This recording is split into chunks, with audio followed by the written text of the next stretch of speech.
Assalamualaikum warahmatullahi wabarakatuh. Waalaikumsalam warahmatullahi wabarakatuh. Kami peserta dari Blitar, Pak, atas nama Mustafa yang diberi oleh orang tua kami, Pak. Teman-teman ini memberi nama Pak Top gitu, Pak. Jadi top. Orang paling top sak Blitar. Terima kasih atas waktunya dan mohon maaf kepada teman-teman. Ini saya itu punya unek-unek, artinya punya pemikiran yang kemarin mau saya tanyakan tertunda sampai sekarang. Jika lawan nanti kurang cocok mungkin di materi ini, Pak, mohon maaf, mohon izin sama teman-teman. Intinya saya ini curhat kepada Pak Bayu kan itu ya. Monggo Bapak. Terima kasih. Pertama kami itu kemarin, Pak, di hari puasa itu kebetulan dapat rezeki panen cabai, Pak. Baik. Tapi alhamdulillah waktu itu hujannya kan luar biasa. Alhamdulillah ya. Ya. Cabai kami itu kena masalah yaitu masalah porong atau petek bahasa kami, Pak ya. Jadi busuk separuh, sepertiga, seperempat itu. Dan itu kami telateni, Pak. Kami syukuri. Saya kumpulin mungkin berkisar 600 kilo atau 1 ton cabai itu enggak salah. Nah itu saya tumpuk di tong, Pak.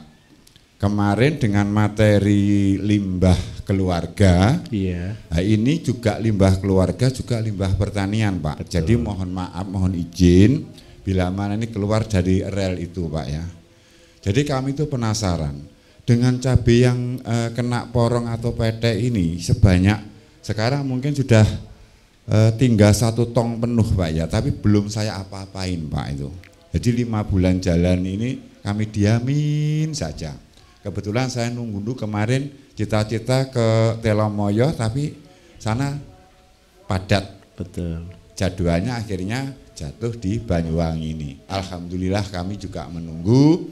Dengan adanya ini teman-teman juga tanya, Pak Top, siapa tahu ya untuk cabai yang busuk kena porong atau petek itu nanti gimana caranya dimintakan ilmu kepada Pak Bayu nanti di Banyuwangi bisa ada manfaat dan barokahnya. Betul. Kan gitu.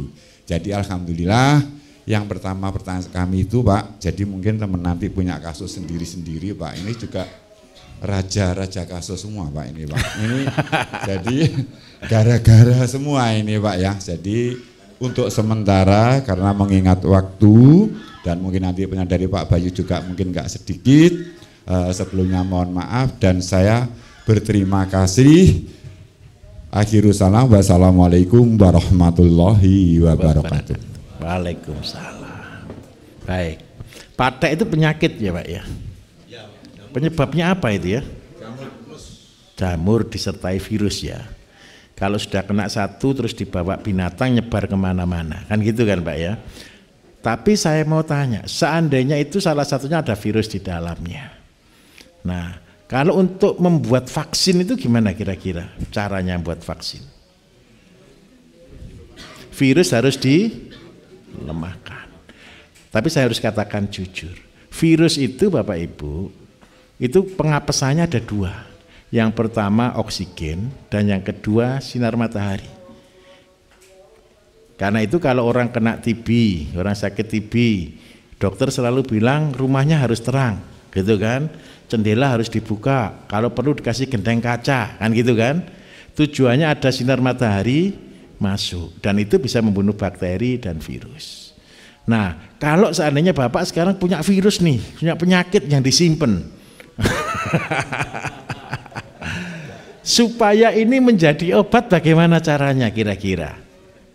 Dilemahkan. Karena dia tidak tahan oksigen berarti perlu dikasih oksigen atau tidak? Tidak boleh. Nah, tapi cuman dia dilemahkan, dibuat dorman supaya dia lemah, ketika dia disemprotkan menjadi antinya. Kan betul kan? Berarti cara buatnya gimana kira-kira, Pak? Loh, saya tanya Bapak ini kira-kira gimana cara buatnya? Kalau saya bisa sudah jadi, Pak. Tapi alhamdulillah semangat Bapak tidak putus asa. Ini kalau orang putus asa kan cuma dibuang di sawah malah nyebar kemana-mana, betul kan? Tapi Bapak sudah lakukan hal luar biasa, dimasukkan tong. Nah, sudah luar biasa. Sekarang cara membuatnya supaya ini lebih mahal dari cabenya. Loh, ini. Sudah, coba bayangkan Bapak Ibu. Tanaman kena patek kalau di pasar dinyek, betul ya? Dibuang-buang berserakan di jalan-jalan. Kalau orang tidak tahu itu jadi masalah. Tapi ingat baik-baik, di belakang masalah ada berkah. Caranya bagaimana? Ya kita lemahkan saja. Ngelemahkannya bagaimana? 20% barang aktif ditambah 80% air kelapa. Ditutup rapat, lupakan, sudah jadi Pak.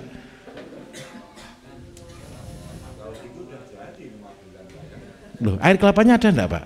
Loh ya belum jadi Pak.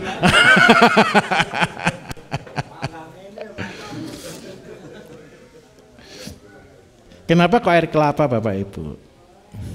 Air kelapa itu adalah air yang paling hebat di dunia. Coba ada orang keracunan dikasih minum air kelapa, racunnya mati. Yang lebih keren lagi satu, antibiotik. Antibiotik itu obat kimia, betul kan? Minum antibiotik sama air kelapa, antibiotik tidak bereaksi. Nah, penyakit juga sama. Masukkan air kelapa, maka penyakit akan berubah menjadi obat. Tapi syaratnya satu ya, kalau ini nyebutnya jadi nutrisi Pak di tempat kami.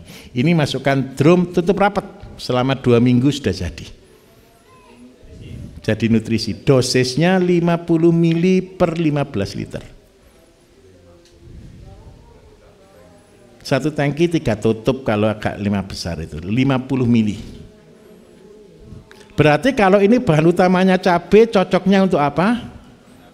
Cabai. Ya sudah selesai. Disinilah cara menjual Bapak Ibu. Cabai lebih mahal daripada cabainya. Saya kasih contoh. Waktu itu harga berapa Pak?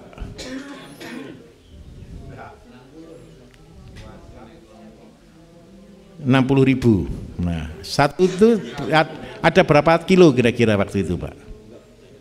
Kurang lebih antara 50? 600 kilo. Baik, ini ya. Ini saya tunjukkan Pak. 600 kilo kalau kali harga 60.000 berarti ketemu berapa ini? 36 juta ya. Betul kan Pak ya? Terus habis gitu Bapak kan punya 600 ditambah air kelapa, kali air kelapanya berarti ini kan 20%, 80%, berarti air kelapanya 4 kali lipat, berarti ketemu berapa Pak? Ya 2.400 kilo ya. Kalau ini dikalikan Bapak jual dengan harga 40.000 saja, ketemu berapa Pak?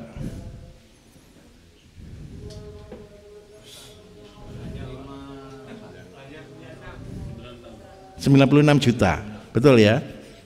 Banyak mana cabenya atau busuknya? Enggak, banyak mana harga cabai kalau dijual cabai sama dijual busuk? Jangan dibusukkan loh ya. Bapak Ibu, ini adalah trik. Di belakang masalah ada berkah. Contoh ketika Bapak Ibu tanam kangkung, tanam bayam, enggak laku. Paling kangkung harga 5.000, 10.000, kasihkan ayam. Ayam sudah over, harganya ayam lebih mahal daripada harganya sayur. Enggak laku lagi, jadi set PT. Set PT lebih mahal lagi. Jadi itu adalah bonus ketika orang bertanggung jawab. Itulah cara mendapatkan rezeki dari pertanian. Itu perlu ditambah katalis enggak Pak? Enggak perlu. Enggak perlu. Itu nanti cuma jadi nutrisi bukan bumi. Bukan nutrisi tanaman untuk cabai. Tapi nutrisi yang mengandung antibakteri dan antivirus. Itu bonusnya. Itu bonusnya. Gini, sorry. Jangan tanya gitu dulu Pak. Setelah buat, Bapak praktekkan. Setelah praktekkan ceritakan di situ. tadi sudah janji ya Pak. Oh gitu ya. Ya nanti kalau memang itu bisa manfaatkan Pak. Oh iya siap.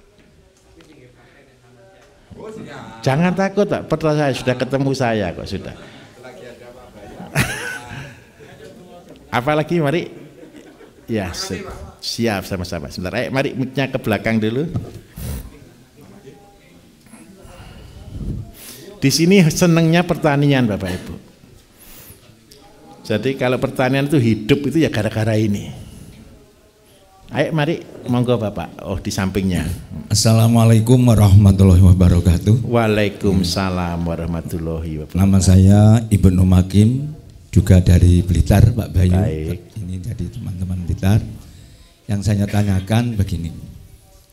Untuk dukuh kami itu hambarannya 72 hektar. Baik. Ya, itu dukuh. Terus Mbak Nyurip, kalau sedesa Sumberingin insya Allah ada 150 hektar. Tapi untuk dukuh kami ini 72 hektar. Masa MT1, masa tanam 1 itu kebanyakan, tidak kebanyakan tapi semuanya menanam padi. Baik. Ya. Untuk MT2 itu petaninya juga menanam padi, juga menanam jagung. Menanam padi cuma 30%. Yang saya tanyakan, ini untuk penanaman padi itu ada wereng, kok wereng ya enggak? Seperti burung. Ya, ini cara menanggulangi burung dan tikus. Karena yang menanam padi cuma 30%. Kenapa kok 30%? Karena airnya tidak cukup. Kalau airnya insya Allah cukup Pak Bayu. Gitu. Tapi yang 70% itu nanam jagung. Nanam jagung ternyata sekarang itu harganya melunjak, ada 100%, yang dulunya cuma 400, sekarang jagung PT itu hampir 860.000 per kilo. Oh, untuk benih Pak ya? Ya benih. Baik. Yang saya tanyakan ini menanggulangi manuk Tikus. dan tikus. Terima kasih Pak Bayu. Terima kasih. Assalamualaikum warahmatullahi wabarakatuh. Waalaikumsalam. Tikus sama burung itu takutnya sama apa Pak? Kalau burung lawan tikus sama itu burung hantu bisa. Terus kalau yang hama alami lainnya pakai ular, takut enggak? Burung dan tikus takut enggak sama ular? Atau ularnya yang takut sama tikusnya?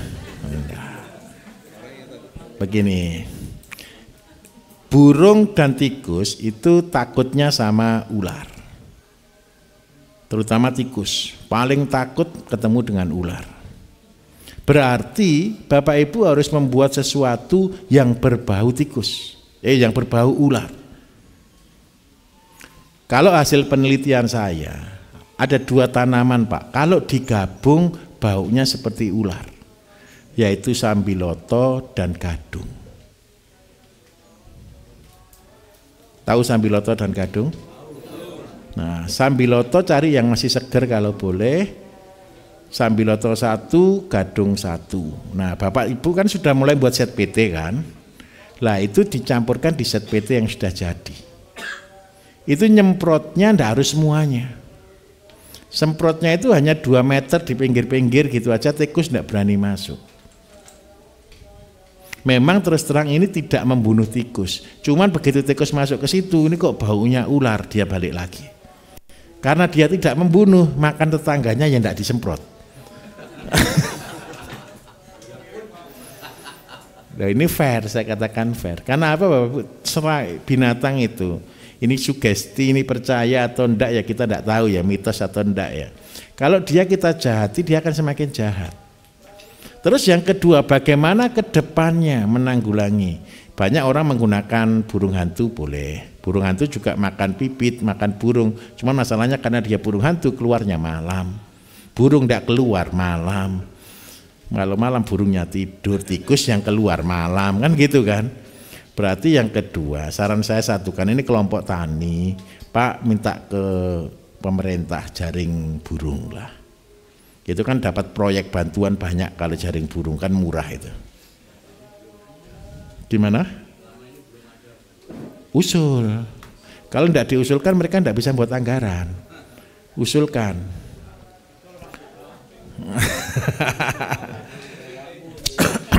Jadi kalau mengatasi tikus itu, Sambiloto dan gadung diproses seperti ZPT.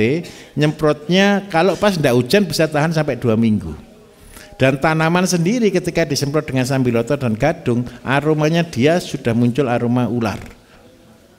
Nanti juga ada yang tanya lagi, Pak kalau gitu nanti kalau ularnya datang gimana? Tenang saja, ular itu takut dengan manusia. Tidak masalah. Itu nggih. Bisa dipahami Pak nggih? Ya. Monggo lagi yang dari grup sini dulu, mari silakan ya. Bismillahirrahmanirrahim. Assalamualaikum warahmatullahi taala wabarakatuh. Waalaikumsalam. Ini sebelum bertanya, ya mohon maaf sebelumnya Pak. Mari. Saya ini anak petani. Iya. Tapi dari kecil tidak pernah diajari tani. Oh iya, hampir semua begitu, Mas. Tenang saja. Curhat ini Pak. Ini tapi di rumah ada lahan Pak, gitu. Alhamdulillah. Ini tanpa disuruh pun saya punya keinginan, masa anak petani bukan jadi petani kan gimana gitu kalau kata saya. Betul. Jadi masuk pertanyaan pertama, di rumah ada ayam pelung Pak. Alhamdulillah. Ada ayam pelung lumayan Pak, sekitar belasan sih, tidak terlalu banyak. Sudah telur sendiri, sudah netaskan sendiri atau masih beli? Sudah. Baik. Sudah Induk bisa netas jantan sendiri. betina pelung?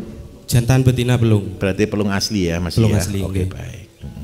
Nah, itu sambil lalu minta saran dari panjenengan, apa saya tetap meneruskan pelungnya saya yang di rumah atau ayam kampung itu Pak? Baik. Oke, nomor 1. Nggih. Nomor 2 agak melenceng sih sebenarnya, bukan dari ayam, dari anu Pak, apa? Pepaya. Baik.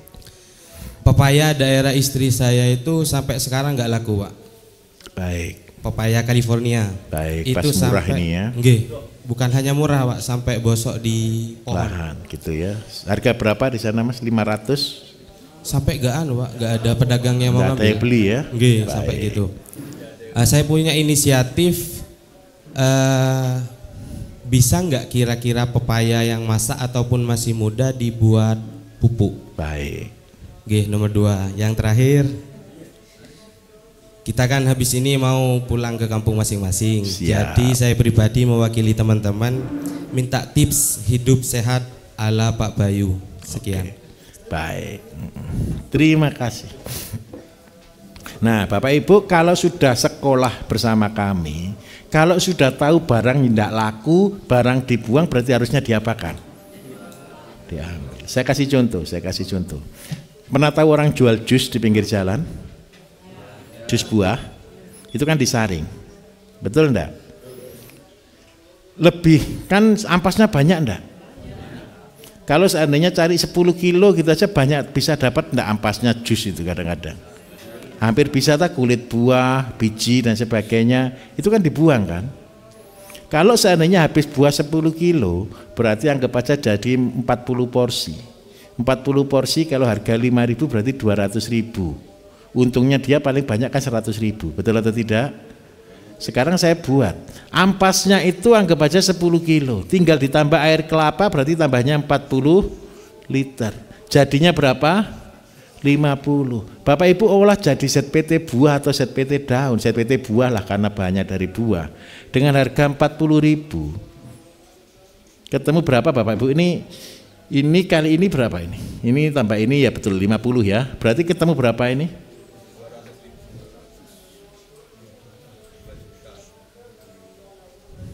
Ya betul 2 juta ya. Saya mau tanya, yang jual ngotot itu dapat 200.000. Bapak Ibu cuma ambil sampahnya dapat 2 juta. Adil atau tidak adil harusnya?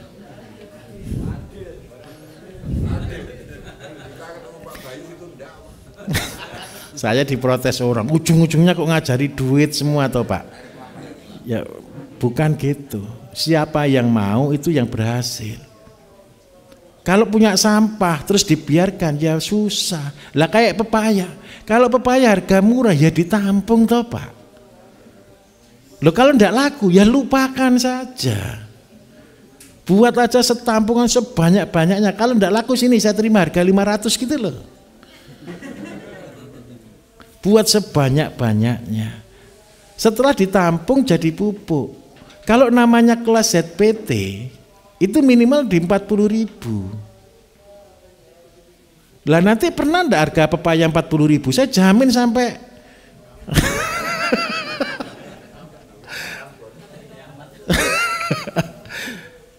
tidak akan pernah harga buah pepaya harga 40.000. Terus seandainya tidak bisa untuk itu, untuk apa? Jadikan pakan ayam. Pepaya itu rasanya apa Bapak Ibu? Ayam suka enggak kira-kira? Enggak usah disuruh, dia mau, seneng.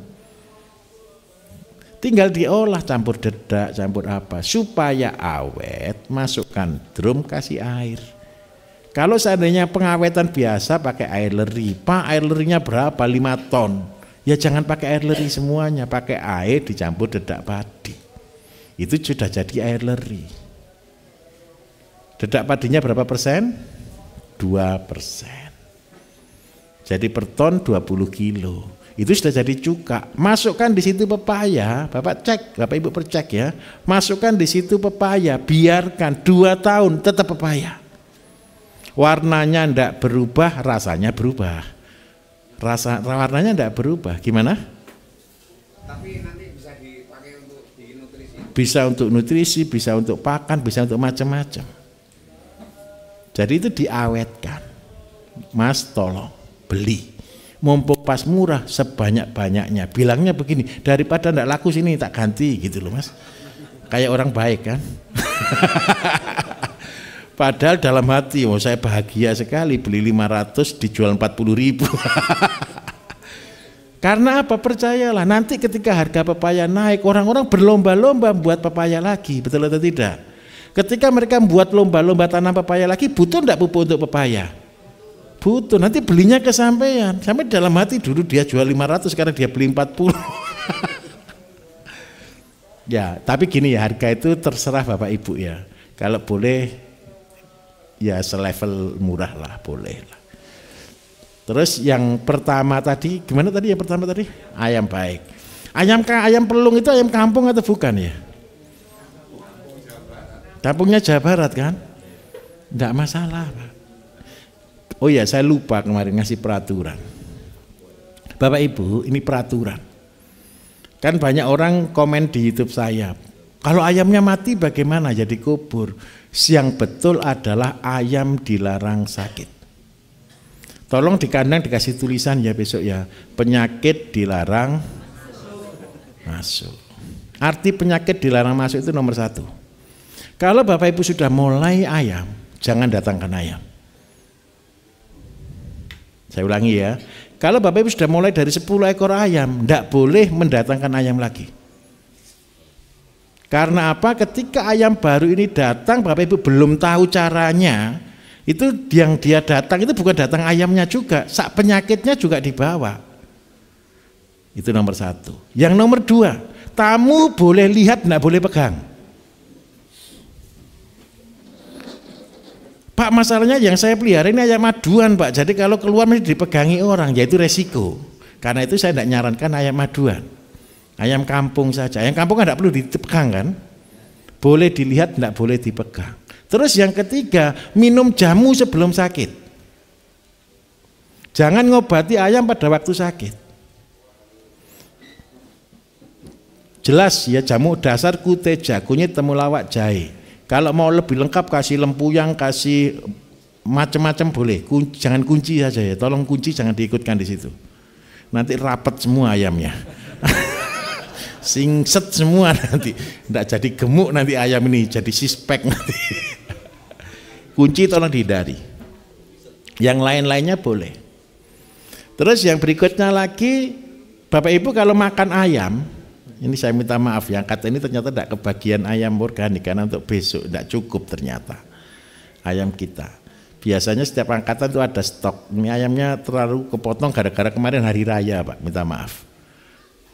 Jadi gini ceritanya, Bapak Ibu kalau motong ayam itu dibumbui enggak setelah dipotong? Pasti kan? Besok ketika Bapak Ibu sudah pelihara sendiri, ayam itu sudah dibumbui waktu dia hidup. Apa yang membedakan ayam kita dengan ayam di luar adalah dipotong, dicuci, digoreng tanpa bumbu. Dan di situ rasanya sudah seperti dibumbui. Itulah bedanya ayam yang Bapak Ibu nanti pelihara dengan cara kita. Kalau sudah begitu, kalau ada orang tanya ini ayamnya Bapak Ibu tahu. Terus yang berikutnya lagi yang keren satu, konsumen kira-kira tahu tidak membedakan kalau begitu? Wah ini kok beda ya ayamnya ya, beda rasanya ya dengan ayam-ayam di luar. Jadi kira-kira dia mau lari tidak kalau begitu caranya? Tidak akan pernah lari. Saya minta tolong, seandainya satu desa pelihara ayam modelnya sama semua, karena yang membuat pabrik jamu Bapak Ibu, berarti ayamnya sama semua tidak rasanya? Sama. Itulah kualitas terjaga. Nah kalau ini satu desa yang sama-sama nanti dikasih peraturan di luar, ayam tetangga desa dilarang masuk. Terus kenapa sih buat harus pakan mandiri? Ini ada rahasianya juga Bapak Ibu. Bapak Ibu kalau beli pakan konsentrat di toko, yang beli Bapak Ibu aja atau banyak orang? Semua orang. Yang datang ke situ orang pelihara ayam atau bukan? Nah, saya minta maaf. Yang datang di situ kan rata-rata orang yang punya ayam. Penyakitnya kira-kira dari kandang kan ke toko juga kan. Itu nyebar di karung-karung pakan Bapak Ibu. Apalagi yang ngirim truknya tadi itu dari pabrik pakan ke kandang, ke kandang, ke kandang, ke kandang. Jadi seringkali dilupakan peternak. Ayam saja itu loh sudah saya jaga semuanya, kenapa bisa sakit? Saya cuma satu pertanyaannya, pakannya beli di mana? Beli di toko pakan, ya sudah. Apalagi bukan beli karungan lagi, beli eceran lagi. Kontaminasinya ada enggak kira-kira? Banyak. Karena itulah slogan saya, mandiri pakan. Supaya apa? Penyakit dilarang masuk. Jadi yang membuat ayam kita sakit siapa? Karena kita membiarkan ayam kita sakit. Bisa dipahami? Kalau begini ceritanya Bapak Ibu, saya minta maaf. Saya pelihara ayam tahunan, puluhan tahun. Tidak pernah kena sakit. Ayam saya sakit itu pertama tahun 2010. Pada waktu kambing saya mati semua, bebek 3.000 mati semua, puyuh 20.000 mati semua. Itu aja yang buat saya shock. Saya pelihara bebek dari 10 ekor sampai jadi induk 4.000 Bapak Ibu. Itu habis, waktu itu kena flu burung. Habis bebeknya habis, puyuhnya juga habis. Setelah puyuh, kambingnya juga habis. Itu yang buat saya tidak kuat untuk mengajar pertanian sejujurnya. Jadi miliardernya gampang. Bapak Ibu punya bebek 4.000, bebek saya punya packing waktu itu, besarkan packing. Itu sudah besar omsetnya. 4.000 itu setiap bulan itu bisa minimal 40.000 telur. Kita buat DOD itu minimal di 30.000 setiap bulan. Jadi miliardernya gampang, itu hanya ditempuh setahun kalau dari induk bebek. Tetapi untuk kuat di sana itu berat. Pakan setiap bulan tidak cukup 60-70 juta soalnya. Ada macetnya sedikit Bapak Ibu, kita roboh. Karena dari sanalah saya selalu ngotot, mulai dari yang kecil tanam sendiri. Waktu itu saya belum tanam sendiri, semua beli. Begitu semua beli, ternyata saya membuka pintu untuk kesempatan penyakit itu masuk selebar-lebarnya. Nah karena itulah saya tekankan, kemandirian itu betul-betul dijaga. Kalau sudah pelihara ayam, pelihara ternak, pelihara pakan, terus ini jalan kaki kanan kiri melangkah bersama-sama, itu baru berhasil. Bisa diterima ya di sini ya. Kalau masih 10 tenang saja. Kalau mati kan masih ikhlas, paling 500.000 hilang. Kalau sudah ditambah 1.000, nah ini yang agak berat Bapak Ibu. 10.000 itu sudah terasa loh, 500 juta. Oke, bisa diterima? Apalagi?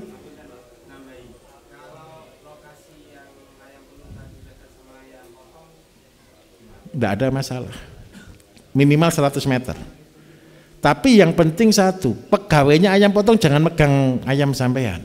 Nanti gini Mas, sampai kalau fokus di ayam pelung, fokus pelung, enggak apa-apa.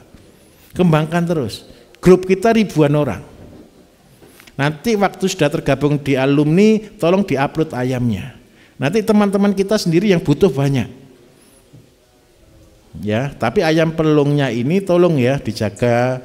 Saya tidak perlu vaksin. Kalau Bapak Ibu tanya pakai vaksin enggak, saya tidak pernah pakai vaksin. Karena apa? Vaksin itu adalah virus yang dilemahkan. Kalau pas ayam kita lemah, virusnya bisa kuat dan muncul penyakit di situ. Jadi kalau boleh, nanti kalau Bapak Ibu punya potensi apa, karena itu tolong ketika di grup aktif saja, supaya dikenal teman-teman yang lain. Kita ada banyak di grup. Nanti kita bantu promosi ya Mas ya. Buat yang bagus, tapi jangan mahal-mahal ya. Karena yang beli saudara-saudara sendiri, gitu ya. Oke, mari yang lain dari sini. Hari Bapak ya, hari Bapak dulu. Assalamualaikum warahmatullahi wabarakatuh. Waalaikumsalam. Nama saya Santoso Pak dari Blitar. Baik Pak. Kemarin saya itu kebingungan untuk baca pH meter Pak. pH meter ya. Baik. Di situ kemarin saya tanyakan di tanah angkanya 7 kurang sedikit. Iya. Lalu saya lihat kelembapannya kok sampai mentok ke kiri. Terus yang saya tanyakan idealnya kelembapannya itu berapa? Baik. Sama idealnya pH berapa itu aja. Baik. Kalau pH standar Pak 5 sampai 7 sudah bisa. Kalau untuk kelembapan itu ideal ya di angka 80 Pak sampai 90% kelembapan. Tapi begini Bapak Ibu, pH itu penting. Tetapi jangan terpatok di pH. Kalau Bapak Ibu cuma bingung ngurusi meningkatkan pH, gampang. Tapi pH itu penting, tapi jangan terpatok di pH. Karena apa? pH itu bukan jaminan. Kalau Bapak Ibu sudah terlalu lama gunakan pupuk kimia, kalau cuma naikkan pH, nanti larinya pasti ke kaptan, kapur pertanian. Dan itu hanya kamulase. Itu hanya membuat Bapak Ibu terhibur. Menyelesaikan masalah tidak. Menambah masalah, tanahnya tambah tajam. Tanah tajam itu begini loh Bapak Ibu. Tanah yang subur, tahu tanah subur Bapak Ibu? Tanah kami di sini hampir sekarang sudah semua subur, hampir. Yang tanah-tanah sudah cukup setahun sudah hampir subur semua. Cacing hidup, serangga hidup, Bapak Ibu pegang dia tidak tajam. Tetapi kalau tanah yang pakai kimia, tanahnya tajam. Ketika dia kering itu sirpian, dia tajam. Nah, landep lah ya. Nah, caranya bagaimana? Tidak ada cara lain. Yang membuat tanah subur itu mikroba, bakteri. Jadi kita membuat pembenah tanah itu Bapak Ibu bukan dia nyangkul tanahnya, tapi dia mengurai zat-zat residu di dalam tanah, diolah dan jadi makanan supaya tanah itu terbuka. Sehingga apa? Tanpa disuruh pH-nya netral sendiri. Contoh, saya kasih contoh. Lahan gambut pH bisa 4, bisa 3,5. Padahal minta maaf isinya ini semua kompos, tapi ditanami ya tidak akan hidup wong pH-nya segitu. Tetapi ketika ini diurai maka kompos ini akan menjadi nutrisi dan pH secara otomatis terbuka. Ketika udara sudah masuk, bakteri hidup, terjadi proses. Dan itu membuat tanah menjadi gembur. Gemburnya tanah begini. Contoh, ketika kita berikan tanah yang padat begini, kemudian kita kasih pembenah tanah ini akan naik sekitar 1 cm. Dan dia akan mulai lembut, gembur di atas. Ya, ngongkrok ya, orang Jawa itu seperti itu. Nah, nanti lama tanah itu akan hidup. Bapak Ibu nanti kalau sudah lama betul di sektor organik, Bapak Ibu akan tahu tanahnya hidup gitu ya. Bukan tanah hidup jalan-jalan, bukan loh ya. Bahaya, tanah hidup itu hidup, ada kehidupan di dalamnya. Dan kehidupan itulah yang memberikan makanan bagi tumbuhan. Pupuk itu bukan makanan. Jadi kalau pupuk kimia memang itu adalah dikasih langsung diserap. Nah, yang menjadi makanan tanaman adalah hasil dari tanah, itu mineral dan sebagainya diolah oleh mikroba, kemudian itu menjadi makanan yang siap saji. Karena itu banyak orang protes juga. Kalau di pupuk organik Bapak Ibu, standar NPK itu cuma 2%. Banyak orang bandingkan, loh Pak, kalau NPK Mutiara kan 16. Kalau pakai organik kok cuma 2 standarnya. 2% tapi terserap sempurna, itu lebih bagus dari 16% tidak terserap sempurna. Begitu ceritanya. Bisa dipahami Pak ya? Nanti usahakan begini, pakai indera ke-6 Pak. Indera ke-6 itu begini, setelah Bapak tahu tanahnya, Bapak masukkan jari, diangkat. Kalau ini masih penuh dengan tanah, itu berarti tanahnya masih lengket. Kalau tanah yang betul-betul bagus dimasukkan celuk, diangkat kayak oli. Lumpur padi Bapak Ibu, kalau sudah tanah itu sudah pakai pembenah tanah 1, 2 kali, 3 kali, Bapak Ibu menginjak ke situ kayak nginjak oli. Jadi kalis, tahu kalis ya? Rasanya itu beda, kayak buat adonan gitu loh Bapak Ibu. Saya juga punya pabrik roti, makanya saya juga pekerjaannya buat adonan gitu. Bisa gitu ya. Kalau tanahnya yang kering, dipegang gini remah gembur. Cek gini enggak padat, cek langsung hancur. Dingin ke tangan. Kalau mau jilat rasanya gurih. Nah, ojo percaya deh gak dilakukan. Nah.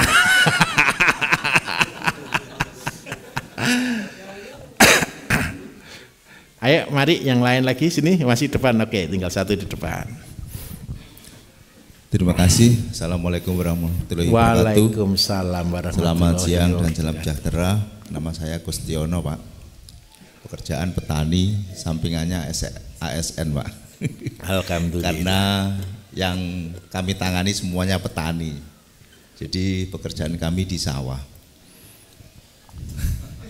Kemarin sampaikan petani-petani ini katanya dibawa ke sini supaya waras Pak. Jadi saya pembinanya lebih tidak waras lagi berarti. Ya, kami 2 tahun lagi pensiun. Rencana kami memang seperti putaran tadi, kami juga bertanam di pertanian, kadang padi, kadang jagung. Dan jagung PT itu kan pasti ada lanang wedok lek ngarani nggih. Iya. Ya, yang lanang itu tidak kami jual, kami ambil jagungnya, jagung Pak. Jadi sudah jagung. Langsung jagung nanti kami proses. Dan selama ini kami sudah mencoba untuk ternak ayam kampung. Itu sudah kira-kira ya lebih dari 10 tahun.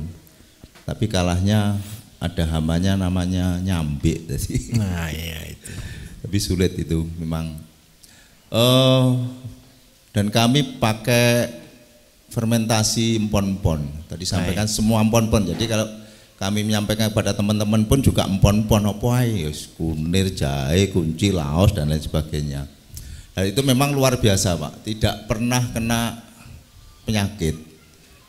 Dan pernah dilempari ayam mati itu juga tidak ada pengaruhnya.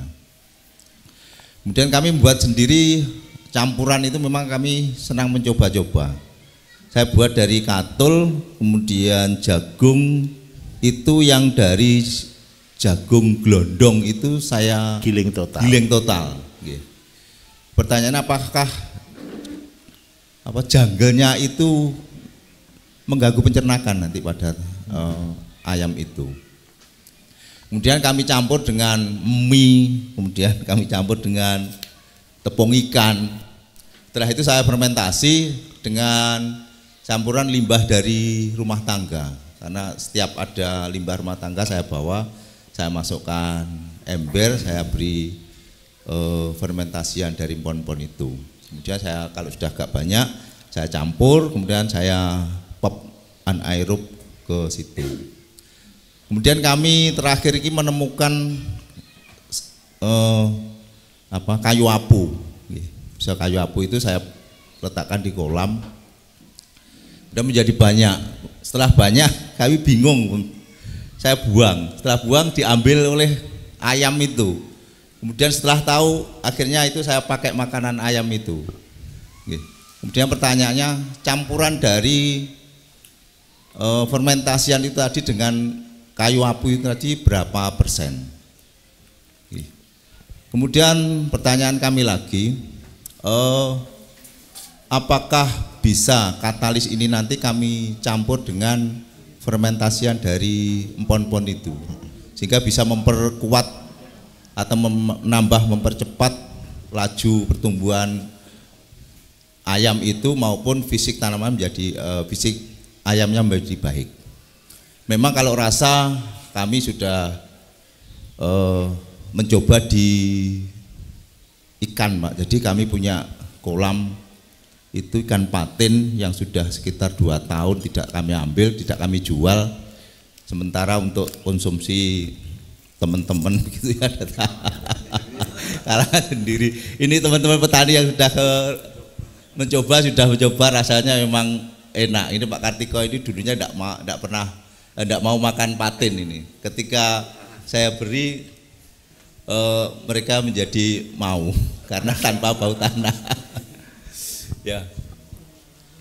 Itu, dan sekarang kebetulan kami sudah mulai patin itu sudah mulai kami ada yang berminat itu kalau ke Blitar Bapak Ibu bisa mampir di rest area Serengat. Di sana ada namanya rest area Joglo Han Asto. Itu joglonya terbesar di dunia. Masuknya gratis, makannya juga gratis. Setelah makan harus bayar. Itu. Ya sekarang di sana mulai tahu bahwa produksi ikan patin enak begitu. Oke. Jadi itu pertanyaan kami, Pak. Bagaimana katalis booster itu tadi kami campur dengan fermentasian dari empon-empon itu untuk segala ternak. Jadi itu saja, terima kasih. Saya kira wassalamualaikum warahmatullahi wabarakatuh. Waalaikumsalam. Begini, Bapak Ibu, begini, kalau Bapak sudah buat empon-empon semuanya itu sudah betul, lebih lengkap, lebih baik. Cuman kalau untuk penggemukan tolong hilangkan kata kunci ya. Kunci itu satu-satunya rempah yang membuat singset. Kalau ayam, kambing dikasih kunci nanti rapet semua, singset semua. Nah, itu untuk ibu-ibu aja. Terus yang kedua, sudah luar biasa Pak, yang Bapak lakukan sudah luar biasa. Kalau seandainya ditambah dengan katalis booster bisa. Hasilnya kan jauh lebih bagus. Jadi dosisnya kalau ayam 1 tetes untuk 20 ekor ayam. 10 sampai 20 ekor ayam, 1 tetes.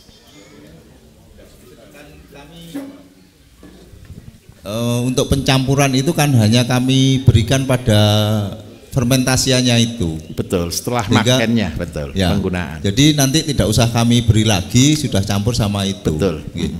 Betul, bisa. Jadi berapa nanti campurannya? Baik. Gitu. Jadi begini, Bapak hitung ayamnya. Terus yang kedua, Bapak akan hitung seandainya ayamnya ada 20 ekor. Berarti sehari pakan kurang lebih 4 kilo sampai 5 kilo karena kondisi basah. Berarti kalau 5 kilo, berarti dosisnya per 5 kilo bahan 1 tetes. Seandainya buatnya 1 tong yang 20 kilo, berarti butuh 5 tetes. Itu untuk katalis booster. Terus yang kedua, seandainya dicampurkan dengan apu-apu. Apu-apu Bapak Ibu semua tanaman air, genjer, apu-apu, eceng gondok, itu semua adalah termasuk filter. Dia menyerap semuanya. Kelebihannya apa? N-nya tinggi. Kekurangannya apa? Kekurangan di akar. Akar ini juga mengandung residu. Takutnya bakteri juga ada di situ. Kalau ayam kasih daunnya, kalau ikan makan akarnya. Apu-apu itu tidak pernah dimakan ikan. Tapi kalau untuk patin yang dimakan itu akarnya sebenarnya. Iya, itu katut. Karena di akar ini banyak sekali mikroba. Ini yang dimakan oleh ikan. Jadi kalau dinilai, nila kan bukan ikan ragus. Nila itu hanya makan di pinggir-pinggir akarnya. Daun dia tidak makan, tapi daun akan dimakan oleh angsa, bebek, ayam dan sebagainya. Kalau seandainya lebih besar lagi bisa eceng gondok. Fungsi utamanya begini. Apu-apu itu Bapak Ibu seandainya sistem Bapak Ibu sudah lengkap nih. Sudah ada sapi atau sudah ada ayam, kemudian ada cacing di sini, ini dikasihkan ke cacing, cacing dikasihkan asola, asola dikasih sini, filter terakhir adalah apu-apu atau eceng gondok, baru terakhir kolam. Seandainya sistem ini sudah jalan bulat seperti ini sudah satu simbiosis mutualisme di sektor perikanan. Uangnya dari mana? Uangnya dari cacing menghasilkan, asola menghasilkan untuk pakan ikan, ikannya yang dijual. Eceng gondok kalau punya kambing, punya ayam, daunnya yang diambil, akarnya dibiarkan. Kalau akarnya sudah banyak diolah jadi kompos. Karena kompos, karena dia mengandung semua mikroba baik, maka ini akan menjadi pembenah tanah yang luar biasa. Dan akan menjadikan penggembur tanah. Jadi sebenarnya Bapak Ibu, kalau petani tahu, ini loh dunia yang tidak ada habisnya. Kalau di sektor yang banyak air ini dijalankan, selesai. Pupuk ndak beli, pakan ndak beli, mesinnya uangnya ada, mesin pakannya ada, sudah ndak butuh siapa-siapa. Sebenarnya konsep ini yang saya ambil adalah konsep murni dari alam. Karena apa? Ingatlah baik-baik. Sebelum ada apa-apa, alam sudah luar biasa. Tadi loh kalau saya kasih contoh, kalau ada orang protes, masa bisa sih ikan cuma dikasih asola aja bisa gemuk gitu loh. Pernah ada waduk atau bendungan di desa Bapak Ibu? Dikasih makan enggak ikannya itu? Besar sendiri atau enggak ikannya? Siapa yang ngasih makan?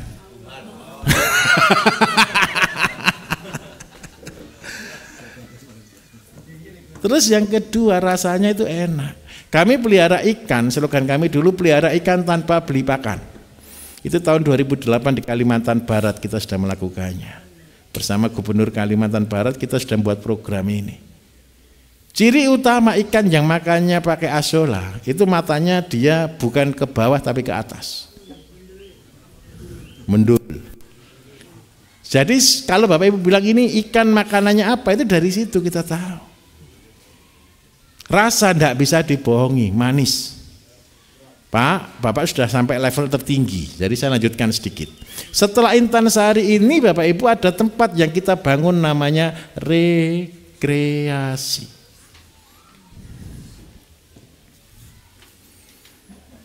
Rekreasi itu terdiri dari dua kata, yang pertama re dan kreasi. Jadi setelah Bapak Ibu sudah punya semua ini, tujuan ending Bapak Ibu akan menjual semua di piring. Tidak lagi jual ikan, tidak lagi jual sayur, tapi jualnya di piring.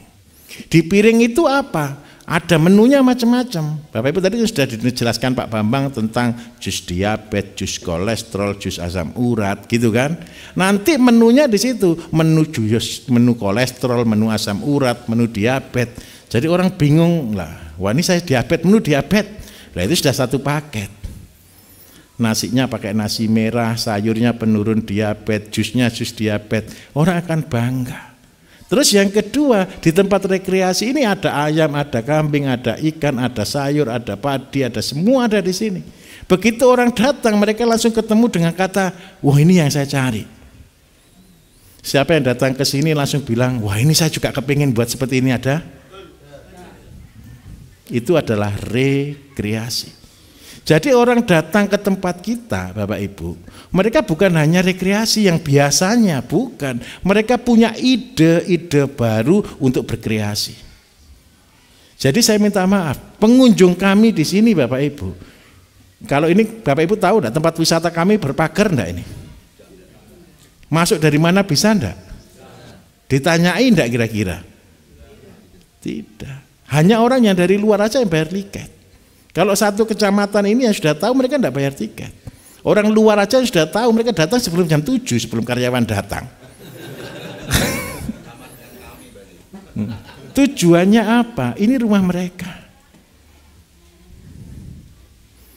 Ingat baik-baik, pekerjaan tertinggi adalah ibadah. Setuju atau tidak? Ketika orang disenangkan, bukankah kita juga sedang menyenangkan penciptanya? Nah, itu caranya bisnis. Kami Bapak Ibu di tempat kami di pusat, saya nyebutnya pusat itu di tempat kami yang di pusat ya. Orang beli sayur itu bukan kita yang panen. Mereka panen sendiri. Siapa cepat dia dapat. Panen itu 1 meter saya jual cuma 5.000. Motong kangkung sendiri, nyabut sawi sendiri. Tahu-tahu uang ditaruh gitu aja. Yang beli siapa? Ya bakul-bakul pinggir-pinggir tempat kita. Jam 5 siapa dapat, siapa cepat dia dapat. Jam 8 sudah bersih sayur ini. Kenapa kok begitu? Karena yang kita jual bukan barang biasa. Kalau Bapak Ibu membuat barang biasa, kata-kata organik biasa, hidroponik atau konsep-konsep yang modern sekarang, yang bukan yang standar, yang sebenarnya, Bapak Ibu tidak akan memberi dampak apa-apa. Tetapi ketika Bapak Ibu membuat sesuatu yang berbeda, sesuatu yang berarti, sesuatu yang berguna, bukan Bapak Ibu yang cari orang akan cari Bapak Ibu. Cuman siap-siap aja lah, 1 minggu 2 kilo kopi gitu aja lah. Ada triknya, saya kasih trik, saya kasih rahasia. Ketika kami membuka tempat rekreasi, Bapak Ibu hampir semua dulu gratis. Tapi saya dulu jual warung kopi. Sudah buat tempat rekreasi gratis itu loh, saya masih bisa jualan kopi harga 3.000 itu dapat 30 juta 1 bulan. Karena rezeki itu ada yang kirim. Terus yang kedua, buat tempat kita itu adalah sesuatu yang rekreasi. Jadi tujuan utama kita orang datang, orang lihat, orang kan berkata, saya bisa buat seperti ini. Jadi saya minta tolong, walaupun punya uang, jangan terlalu mewah buatnya. Buatkan sesederhana mungkin, sesimpel mungkin, semudah mungkin orang lihat dan orang belajar. Bukan untuk pamer, kita bukan untuk wah. Kita bukan untuk hebat-hebatan, tapi kita sedang mengajar banyak orang. Setuju kira-kira? Kalau boleh pas ada tetangga maku-maku kandang gitu loh. Action maku-maku kandang gitu loh. Kenapa? Karena saya pengangguran, jadi saya membuat kandang sendiri. Jelek-jelek, enggak apa-apa. Tapi itu mengedukasi orang. Ingat baik-baik Bapak Ibu. Sebaik-baiknya orang adalah orang yang bermanfaat bagi orang lain. Saya minta tolong cuma satu. Ilmu itu tidak bisa diomongkan, tapi ilmu itu diteladankan. Karena itu guru adalah seorang teladan. Jadi goal terakhir kami sampai di kata rekreasi. Nanti Bapak Ibu jualnya makanan semua di situ. Dan begitu orang sudah tahu itu, mereka bawa sayur, bawa semuanya. Dan itu adalah berkah yang kita bagikan. Kalau saya jualan obat, saya tidak senang Bapak Ibu. Kenapa saya tidak senang? Karena tidak membuat kenyang. Tapi kalau saya jual makanan, saya senang sekali. Karena apa? Minimal setelah makan orangnya bayar itu ikhlas. Karena sudah kenyang. Paham maksud saya? Mau seperti ini kira-kira? Saya minta tolong kerjakan.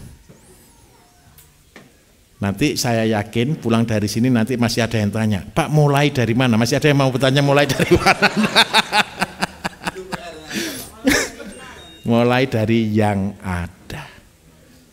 Setuju ya? Ini jam berapa Bapak Ibu? Oh masih ada, baik mari. 1, 2, 3, 4, 5 lagi, oke. Mari 5 lagi. Jam berapa? Sudah lewat ya. Pak 1 dulu nanti setelah makan enggak apa-apa ya. Tenang dulu. Terima kasih Pak Bayu. Saya Sudaya dari Jember Pak.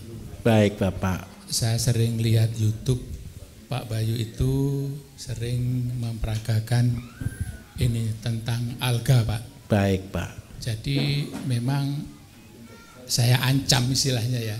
Saya baru bisa tanya nanti kalau sudah nyampe di pelatihan ini. Oh gitu. Nah, mumpung ada kesempatan ini Pak, itu bagaimana cara proses alga yang satu, yang kedua untuk membuat pupuk dari alga itu syarat-syaratnya apa saja? Baik. Terima kasih. Baik. Bapak tahu alga tapi ya? Alga itu Bapak Ibu itu kan bahasa keren aja, Sankorela, terus habis gitu ya macam-macam ya alga ya. Tapi yang paling banyak digunakan alga itu sebenarnya apa sih? Phytoplankton, klorofil, phytoplankton. Jadi Bapak Ibu kolam yang warnanya hijau ini adalah alga. Itu intinya. Tetapi makanan ke depan orang bukan makan nasi. Orang akan makannya di sini. Rata-rata adalah korela. Nah, korela ini cara buatnya apa? Untuk sementara, ini untuk ngedukasi. Jadi ambil air kolam, Pak. Dikasih makanan. Kalau di pabrik korela sendiri makanannya pupuk kimia. Ini jujur, TSP sama urea. Tetapi kalau karena kita sudah bisa membuat sendiri, makanan bagus apa? Air beras. Tapi secara rutin. Terus yang kedua disaring. Setelah disaring pakai kain yang paling halus, Pak. Disaring itu nanti jadinya, Bapak pernah nyipon enggak? Nyipon kolam pernah enggak, Pak? Nyipon itu nguras kolam dari bawah. Nah, ada endapan lumpur kan, Pak ya? Lumpur itu ada dua. Lumpur itu berasal dari kotoran ikan dan berasal dari alga yang mati. Nah, kalau alga yang mati warnanya hijau gelap kehitaman. Kalau warnanya hitam keputihan sedikit itu kotoran ikan.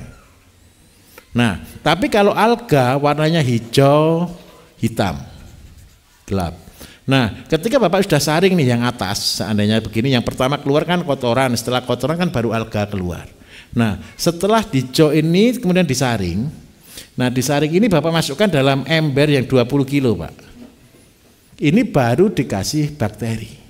Bakterinya ada 3 yang dibutuhkan. Karena alga itu mengandung lemak, berarti kita butuh bakteri yang mengurai lemak. Bakteri pengurai lemak terhebat itu di mana? Di lemak yang paling sulit diurai. Bapak pernah bersihkan tempat cuci piring?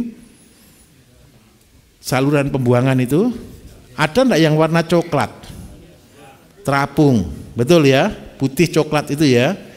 Bentuknya ya keras tapi empuk, betul ya? Ambil itu sekitar 1 sendok makan. Terus yang kedua, karena alga ini lengkap, kita butuh pengurai untuk menghasilkan N, menghasilkan P. Paling bagus Bapak bisa gunakan dari rumen sapi. Ambil kurang lebih sekitar 1 gelas lah gitu. Terus yang ketiga, karena ini mau dijadikan pupuk, kita perlu bakteri pengurai terbaik. Paling gampang ambilkan humus bambu. Nah, 3 bahan ini yang kita ambil adalah bakteri pengurai lemak, bakteri pembuat protein, dan bakteri pengurai menjadi kompos. Sehingga apa? Ketika ini difermentasi, dibiarkan ditutup gitu aja, ini akan sudah jadi nutrisi. Nah, ketika ini diberikan ke tanaman, ini menjadi makanan yang luar biasa bagi tanaman. Nah, Bapak, Ibu, saya membuat alga ini untuk percontohan. Karena apa? Yakin 5-10 tahun ke depan ini akan menjadi makanan utama setiap orang. Karena orang saking takutnya, mereka sudah bukan lagi makan piring, tapi mereka cuma makan kapsul. Makanan astronot semua model seperti ini. Jadi makan sehari cuma butuh 20 kapsul ya sudah selesai. Dan ini untuk makanan ke depan. Tapi tolong latih dulu ya, main-main dulu. Jangan untuk manusia dulu ya, ini kontaminasinya terlalu besar. Kalau untuk yang manusia nanti kalau sudah bisa beli benih yang bagus baru pakai itu supaya tidak terkontaminasi. Intinya satu yang dibutuhkan panas. Makanannya air beras saja Pak cukup. Bisa diterima kira-kira? Untuk rumen sapi itu yang bentuk cair. Kotoran apa yang cair, Pak? Gini, rumen sapi itu begini, ketika sapi dipotong Pak, Kan ada di lambungnya babat. Nah, ambil yang airnya itu.